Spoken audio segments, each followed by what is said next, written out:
नमस्कार मंडळी, तुम्हा सर्वांचं नवीन एका व्हिडिओमध्ये खूप खूप स्वागत आहे। आता तुम्ही म्हणाल अप्पेपत्रामध्ये हे मिश्रण घालून पाइपिंग बॅगने ही कुठली रेसिपी, हे तर तुम्हाला पुढे कळेलच, पण व्हिडिओ कुठे स्किप न करता शेवटपर्यंत बघा।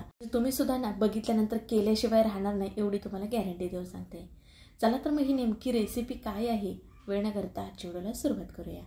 सुरुवातीला एक आपल्याला बाउल घ्यायचा आहे आणि त्याच्यामध्ये आपण घेणार आहोत गव्हाचं पीठ। रोज जी चपातीसाठी वापरतो का नाही तेच इथं गव्हाचं पीठ घेतलेलं आहे 1 कप भरून इतकं। आता 1 कप गव्हाच्या पिठासाठी आपल्याला ना अर्धा कप इतका बारीक रवा घ्यायचा आहे। मोठा रवा असेल तो वापरला तरी सुद्धा चालेल। आता 2 चमचे इतकं डेसिकेट कोकोनट वापरणार आहे।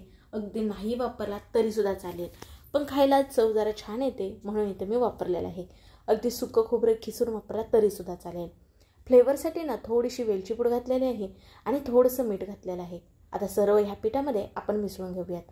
अगदी तुम्ही ह्याच्यामध्ये 2 चमचे दुधाची पावडर वापरलात ना, दूध पावडर, आणखीन छान बरं का आणि मस्त टेस्टी हा पदार्थ खायला लागतो। आता हे सर्व मिसळून झालं की बाजूला ठेवून घेऊया। आता इथे घेतलेलं आहे मिक्सरचं भांडं आणि त्याच्यामध्ये घेणार आहोत आपण साखर। तर अर्धा कप इतकी साखर घेतलेली आहे बरं का। अगदी तुम्हाला गोड जरा जास्त आवडत असेल ना तर थोडेसेच आणखीन 2 चमचे साखरेचं प्रमाण वाढवू शकता, पण अति गोड सुद्धा हा पदार्थ तितकासा खाण्या योग्य लागत नाही, त्याच्यामुळे ना जरा कमी गोडच करायचा।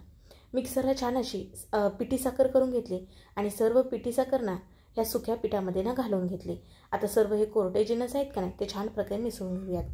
आता साखर चाळून वगैरे घेण्याची काहीच गरज नाही, कारण का साखर ही विरघळणारा आहेच, पुढे बघू शकता तुम्ही। आता ह्याच्यामध्ये आपण घालणार आहोत दूध। तर 1 कप इतकं दूध घेतलं आहे। थोडं थोडं करून घालायचं आहे, एकदम घालायचं नाही, कारण गव्हाचं पीठ असल्यामुळे गुठळ्या होतात का नाही म्हणून।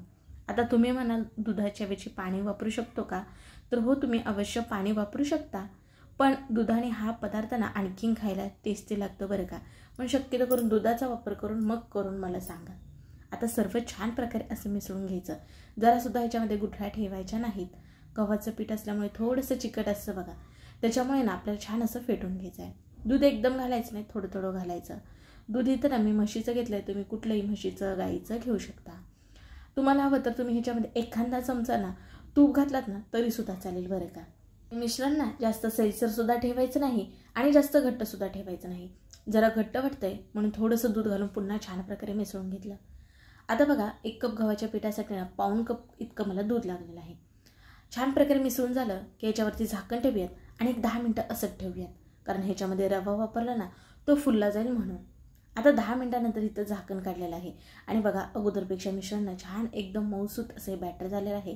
गुठळ्या जरा सुद्धा नाहीत आणि छान प्रकारे रवा ह्याच्यामधला फुलल्यामुळे ना हे बॅटर जरा फुलल्यासारखं तुम्हाला दिसत असेल।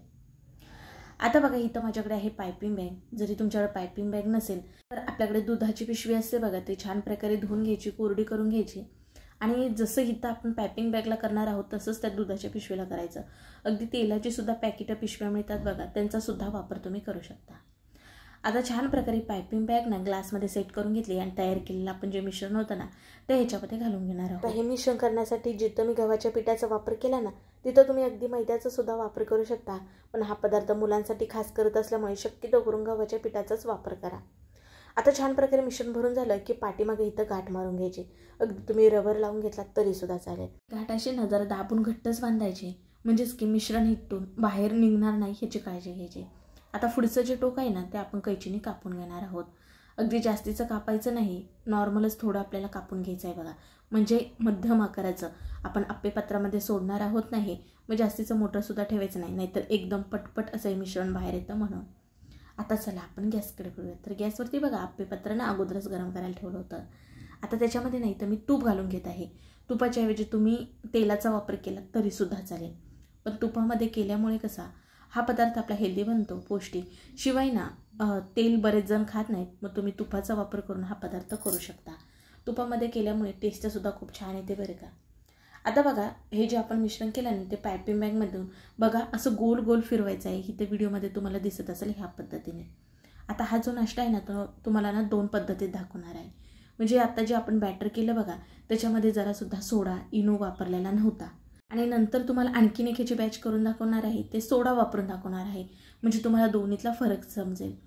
तर असं का, तर बरेच वेळा सोडा वापरल्यानंतर ना बऱ्याच जणांना सोडा नको हवा असतो, तर त्यामुळे आता तुम्ही म्हणा सोडा न वापरता हा नाश्ता करू शकतो का? त्याच्यासाठी इथं सोडा अगोदर मी घातलेला नाही आणि इथं हा मी तुम्हाला नाश्ता हा करून दाखवत आहे. आपेपत्राचे कडेचे जे साचे आहेत ना, त्याच्यामध्ये पहिल्यांदा हे मिश्रण घालून घ्यायचं, मग मध्ये घालायचं, कारण का गॅसचे आच आहे ना ते मधल्या जे साचे आहेत ना त्याला जास्त लागते त्यामुळे. आणि झाकण ठेवून ना एक 3 ते 4 मिनटं आपल्याला तसंच ठेवायचं, गॅस बारीक ठेवायचा आहे.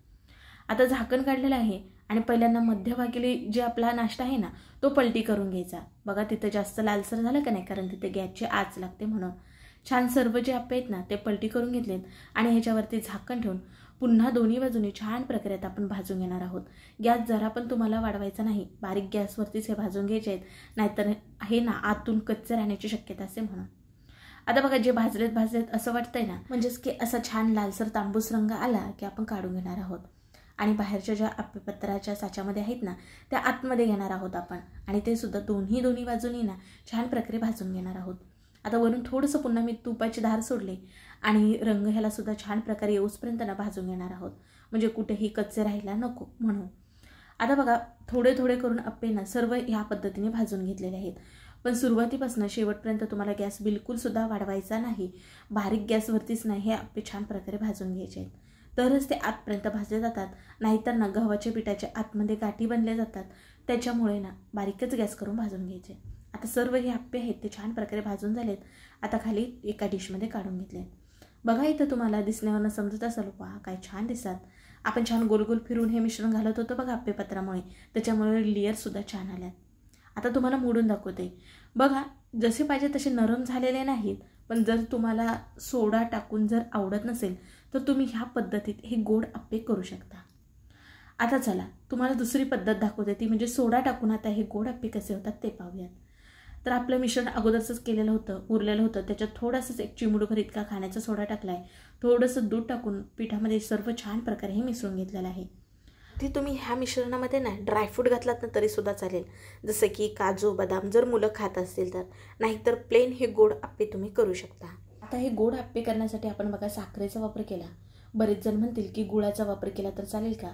तर ह्याच्या अगोदर बघा मी तो सुद्धा व्हिडिओ अपलोड केलेला आहे.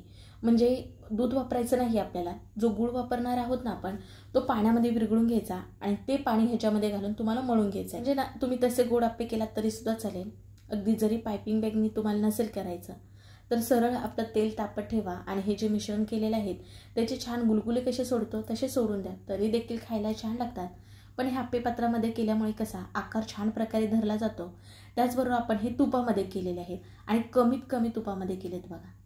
आता बघा सुरुवातीला आपण कसं केलं तसंच इथं केलेलं आहे. म्हणजे बाहेरच्या बाजूला आप्पेपत्रामध्ये ना सुरुवातीला हे मिश्रण घालून घेतलं आणि नंतर आतल्या बाजूला घालून घेतलेलं आहे. छान प्रकारे हे फुलून वर आलेत बघा. आता याच्यावरती झाकण ठेवूयात 1 ते 2 ते 3 मिनिटासाठी. गॅस मात्र बारीकच ठेवलेला आहे. आता वरलं मिश्रण जे आहे ना ते छान प्रकारे सुकल्यासारखं वाटलं की आता आपण हे आप्पे ना पलटी करून घेणार आहोत. त्या अगोदर थोडं ना आपण असं तूप सोडून घेऊयात, म्हणजे ना ते सुटण्यासाठी लवकर मदत होते. बघा तुम्हाला आता हितच फरक जाणवत असेल. अगोदरचे जे आपण गोड आप्पे केले का नाही ते फुलले नव्हते बघा. आत्ताचे हे आप्पे छान प्रकारे फुललेत कारण ह्याच्यामध्ये सोडा वापरला आहे. सोड्याच्या ऐवजी तुम्ही इनो थोडा वापरला तरीसुद्धा चालेल. आणि बघा आतल्या बाजूचे जे आप्पे आहेत ना त्यात आपण पलटी करून घेणार आहोत आणि छान रंग आलेला आहे. आता दुसऱ्यासुद्धा बाजून छान रंगपर्यंत भाजून घेऊयात. आता बाकीचे बाहेरच्या बाजूला जे आहेत ना ते सुद्धा आपण असे पलटी करून घेऊयात आणि छान प्रकारे भाजून घेऊयात. गॅस तुम्हाला बारीकच ठेवायचा आहे तरच ते आतपर्यंत छान भाजले जातात. आणखी थोडंसं ना वरून असं तूप सोडून घेऊयात, म्हणजे खालची जी बाजू आहे ना ती सुद्धा छान प्रकारे भाजली जाईल. झाकण ठेवूयात म्हणजे पाठीमागची बाजू सुद्धा छान प्रकारे भाजली जाईल. झाकण 1 ते 2 मिनिटासाठीच ठेवलेलं आहे आणि आता आपण पलटी करून घेऊयात. बघा छान तांबूस रंगाला की आता आपण जे आतमधले जे गोड आप्पे आहेत ना ते काढून घेऊयात. वा बघा किती छान टुणटुणीत फुललेत बघा. आणि बाहेरचे जे आप्पे त्यात आतमध्ये टाकून ना ते सुद्धा छान प्रकारे आपण भाजून घेऊयात. बघा मुलांना काहीतरी सारखं खायला हवं असतं किंवा मधल्या वेळेस टिफिनला ना तुम्ही असे हे गोड आप्पे देऊ शकता. आता हे सुकेच खायला छान लागतात. तुम्हाला हवं तर तुम्ही ह्याच्यावरती मध घातलात ना तरीसुद्धा चालेल. तुम्ही चॉकलेट सिरप ह्याच्यावरती घालून मुलांना खायला दिलात तरीसुद्धा आवडीने खातील. घरामध्ये छोटी लहान मुलं जरी असतील ना त्यांच्या जर हातामध्ये असा दिलात ना तर आवडीने अगदी खातात बरं का. गोड आणि मऊ असल्यामुळे कमीत कमी तुपामध्ये सर्व आप्पे इथं आपले हे भाजून झालेले आहेत. वाव मस्त दिसतात बघा. रंग किती छान सुरेख आलेला आहे बघा. आणि हे आपण अगोदर केलेले जे की सोडा इनो वापरलेला नव्हता. आता मी जर सोडा वापरून अगोदर आप्पे हे करून तुम्हाला दाखवले असते तर तुम्ही म्हणला असता सोडा नाही वापरला तर चालेल का. त्याच्यामुळे अगोदरच मी हे सोडा न वापरता सुद्धा आप्पे तुम्हाला करून दाखवले. आता बघा इथं सोड्याची मोडून दाखवते तुम्हाला. अगदी मऊ लुसलुशीत केक कसा असतो बघा नाही, अगदी तसे झालेत बघा. आणि आतून जाळीसुद्धा बघा. आणि अगदी तुम्ही दिवसभर जरी ठेवलात नाही, सकाळी बनवून संध्याकाळपर्यंत, तरीसुद्धा अगदी नरमच राहतात बघा. ओठाने खाता येतील इतके मऊ लुसलुशीत हे आपले गोड गव्हाचे आप्पे झालेत. आणि ज्याच्यामध्ये सोडा टाकला नाही ते बघा जर असे दाटल्यासारखे झालेले आहेत, कडक सारे. बघा आता बाकी तुमची चॉईस. मी दोन्हीमधला तर फरक दाखवलेलाच आहे. तुम्ही कधी करताय हे गोड गव्हाचे आप्पे नक्की कमेंटमध्ये मला कळवा. व्हिडिओ जरा सुद्धा आवडला तर पटकन एक लाईक ठोका. आणि हो, व्हिडिओ शेअर करायला विसरू नका तुमच्या मित्रमैत्रिणी परिवारामध्ये. आणि हो, असेच जर छान छान व्हिडिओ आपले पाहायचे असतील तर आवर्जून आपल्या चॅनलला सबस्क्राईब करा, म्हणजे येणारे सर्व व्हिडिओ तुम्हाला पाहायला मिळतील. मी आशा करते की आजचा व्हिडिओ तुम्हाला मनापासून आवडला असेल. चला मग पुन्हा भेटू अशा नवीन एका रेसिपीमध्ये. तोपर्यंत बाय.